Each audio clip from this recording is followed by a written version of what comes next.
Sur la partie virtualisation, hein, donc, le cloud, c'est virtualisation plus automatisation. Première étape qui est faite ou qui est en passe d'être terminée, c'est la virtualisation des systèmes.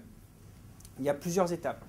Première étape où c'était pas très visible, au fond, c'était un peu comme les outils de développement, pour ceux qu'on connaît ça dans les années 80-90, clients-serveurs qui sont arrivés, peu d'impact, ça arrive de façon départementale, ça ne touche pas encore l'entreprise, c'est sous contrôle, bon, on laisse un peu faire les choses, il n'y a pas vraiment de préoccupation sur la sécurité, l'étanchéité des hyperviseurs, ce n'est pas trop le souci. Après, on commence à mettre en production, plutôt au départ sur des serveurs type file system, des serveurs de fichiers, et puis après, on commence sur la production intensive, parce qu'effectivement, on a payé assez cher les infrastructures virtualisées, et on se dit, on veut pouvoir les déployer, parce que les machines ont été effectivement réduites physiquement, mais quid de mes coûts d'administration.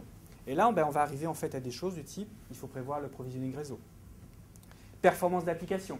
Encore une fois, les métriques CPU et disques ne suffisent pas pour pouvoir prendre les bonnes décisions sur le provisioning des infrastructures. Refacturation, capacité planning. Et la dernière étape étant, si on peut dire la dernière étape, l'une des étapes, c'est d'aller vers ces infrastructures qui avaient été entrevues par le Forrester il y a 3 ans, qui sont Dynamic Infrastructure, le Real-Time Infrastructure chez Gartner aussi il y a 3 ans, et donc qui constituent en fait ce qu'on appelle le Next Generation Data Center, qui vont être, ce que décrivait tout à l'heure Jean-François, à base de cloud privé, cloud privé virtuel et cloud public, donc des clouds aussi hybrides. Et donc ça, c'est je dirais, c'est pas la quête du Graal, mais c'est